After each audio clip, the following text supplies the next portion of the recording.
Friends నమస్తే అండి. Welcome to my channel. ఈరోజు మన రెసిపీ నాన్, పుల్కా, చపాతీ దేనిలోకైనా అద్దరిపోయే టేస్ట్ ఇచ్చేటువంటి హోటల్ రెస్టారెంట్‌ని కూడా మైమరిపించేటువంటి ఒక మంచి కార్న్ కర్రీని ఈ వీడియోలో మీతో షేర్ చేసుకోబోతున్నానండి. చాలా అంటే చాలా బావుంటుంది. ఒక్కసారి ఇలా కర్రీ ట్రై చేసి చూడండి. మీరు హోటల్‌లోని, రెస్టారెంట్‌లో చేసేటువంటి కర్రీని పూర్తిగా మర్చిపోతారనమాట. అంత బాగుంటుంది. ఇంకెందుకండి ఆలస్యం, వీడియోలోకి వెళ్ళిపోదామా మరి. ఒక కుక్కర్ గిన్నె తీసుకొని దీనిలోకి శుభ్రం చేసుకున్నటువంటి స్వీట్ కార్న్ ఒకటి, 2 మీడియం సైజ్ ఆనియన్స్, ఒక క్యారెట్, 2 టమాటాలు, 7 నుండి 8 జీడిపప్పులు, కాడలతో ఉన్నటువంటి కొంచెం కొత్తిమీర, 1 table spoon water melon seeds, కారం లేనటువంటి 2 పచ్చిమిరపకాయలు, హాఫ్ కప్ వాటర్ని యాడ్ చేసుకొని మూత పెట్టుకొని పొయ్యి మీద పెట్టుకొని ఫ్లేమ్ అన్నది మీడియం ఫ్లేమ్లోనే 2 విజిల్స్ వచ్చే అంతవరకు ఉడికించుకోవాలండి.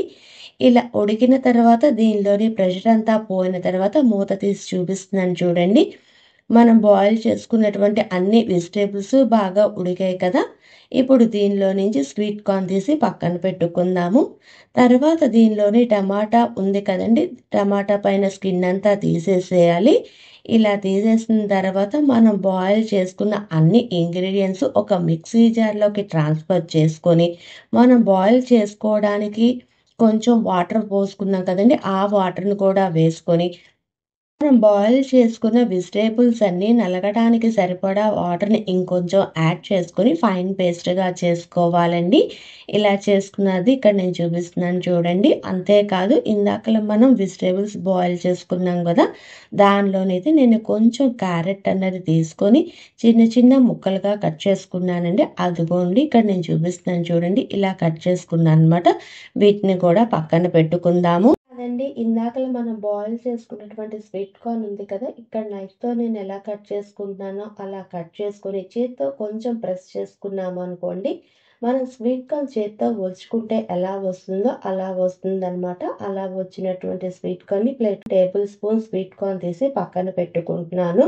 తర్వాత పొయ్యి వెలిగించి ప్యాన్ పెట్టుకొని ఫ్లేమ్ అనేది హై ఫ్లేమ్లోనే పెట్టుకోవాలండి. ఇక్కడ నేను 2 టేబుల్ స్పూన్ బటర్ని వేసుకొని మనం బాయిల్ చేసుకున్నటువంటి sweet corn and medium size capsicum చిన్న చిన్న ముక్కలుగా కట్ చేసుకొని దాన్ని కూడా వేసుకొని హై ఫ్లేమ్లోనే 1-2 నిమిషాలు వేపుకోవాలి.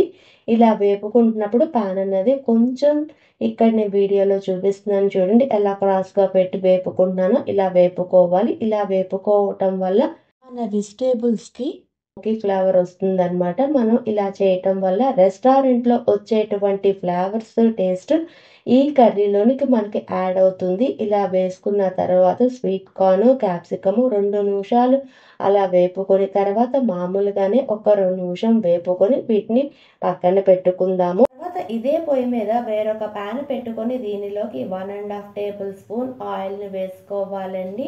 ఆయిల్ అన్నది కొంచెం వేడెక్కిన తర్వాత దీనిలోకి 1 టీ స్పూన్ పసుపు, 1 టేబుల్ స్పూన్ ధనియాల పొడి, 1 tablespoon Kashmiri red chilli powder, half teaspoon జీలకర్రను వేసుకొని మనం వేసుకున్న అన్ని స్పైసెస్ బాగా వేగేటట్టు వేపుకోవాలి. 1-2 నిమిషాలు వేపుకునేసరికి మన స్పైసెస్లో నుంచి కొంచెం ఆయిల్ అన్నది రిలీజ్ అవుతుందండి. ఇక్కడ నేను చూపిస్తున్నాను చూడండి, ఇలా వస్తుంది. ఇప్పుడు ఈ పాయింట్లోనే మనం ముందుగా మిక్సీ పట్టుకున్నటువంటి వెజిటేబుల్ పేస్ట్ను కూడా వేసుకుని ఈ స్పైసెస్ వెజిటేబుల్ పేస్ట్ 2 బాగా కలిసేటట్టు కలుపుకోవాలి. ఇలా కలుపుకున్న తర్వాత 1 టీ స్పూన్ అల్లం వెల్లుల్లి పేస్ట్ని కూడా వేసుకొని బాగా కలుపుకొని 1-2 నిమిషాలు మూత పెట్టుకుని ఈ గ్రేవీని మగ్గనిద్దామండి.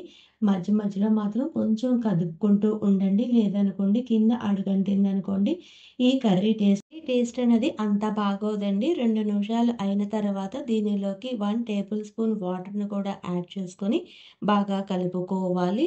ఇలా కలుపుకున్న తర్వాత మూత పెట్టుకొని ఒక 2 నిమిషాలు ఉంచుకుందాము. 2 నిమిషాలు అయ్యేసరికి దీనిలోని చూడండి ఆయిల్ అన్నది ఎంత బాగా రిలీజ్ అయింది కదా. ఇప్పుడు ఈ పాయింట్లో tea spoon kasuri methi, 1/2 teaspoon జీలకర్ర powder, 1/2 teaspoon garam masala పొడి, మనం ముందుగా ఉడికించి పక్కన పెట్టుకున్నటువంటి క్యారెట్ ముక్కలు, లేనటువంటి 2 పచ్చిమిరపకాయలు, టేబుల్ స్పూన్ ఫ్రెష్ క్రీమ్ అండి. క్రీమ్ అన్నది పూర్తిగా ఆప్షనల్.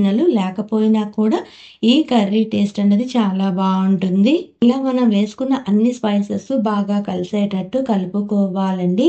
ఇలా కలుపుకున్న తర్వాత మనం ముందుగా వేపు పెట్టుకున్నటువంటి స్వీట్ కార్న్, క్యాప్సికమ్ ఉంది కదా! దాన్ని కూడా యాడ్ చేసుకొని అన్నీ బాగా కలిసేటట్టు కలుపుకోవాలి. ఇలా కలుపుకున్న తరువాత పెట్టుకొని ఒక 2 నిమిషాలు మగ్గనిద్దామండి. 2 నిమిషాలు అయిన తర్వాత దీనిలోకి రుచికి సరిపడా ఉప్పును కూడా వేసుకొని బాగా కలుపుకోవాలి. ఇలా కలుపుకున్న తరువాత మూత పెట్టుకొని దీనిలో నుంచి ఆయిల్ అన్నది బయటకు వచ్చే అంతవరకు మధ్య మధ్యలో కదుపుకుంటూ బాగా మగ్గనివ్వాలండి.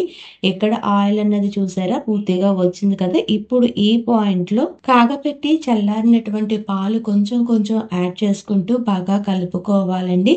అయితే ఒక్క విషయం మాత్రం ఇక్కడ మీతో షేర్ చేసుకోవాలండి. పాలన్నది ఇంతే పడతాయి అని మాత్రం చెప్పలేము. అక్కడ గ్రేవీ కన్సిస్టెన్సీని బట్టి చూసుకొని మనం పాలన్నది యాడ్ చేసుకోవాలి. నేనైతే ఇక్కడ తీసుకున్న కప్పుతోని నాకు 1 ½ కప్పు మిల్క్ అన్నది పట్టిందనమాట. ఇలా వేసుకొని బాగా కలుపుకోవాలండి.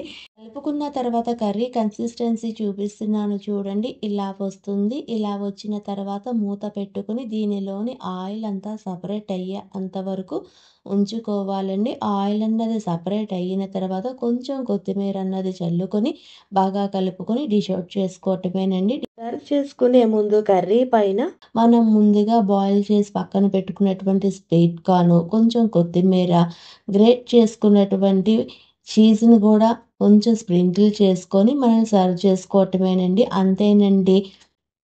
రోటీ, నాన్, పుల్కా, చపాతీ దేనిలోకైనా అద్దిరిపోయే టేస్ట్ ఇచ్చేటువంటి hotel style sweet corn masala curry ready. ఒక్కసారి ఈ రెసిపీని ట్రై చేసి ఆ ఫీడ్‌బ్యాక్‌ని కామెంట్ రూపంలో తెలియజేయండి. మీకు కానీ ఈ వీడియో నచ్చితే please like, share and subscribe. Thanks for watching.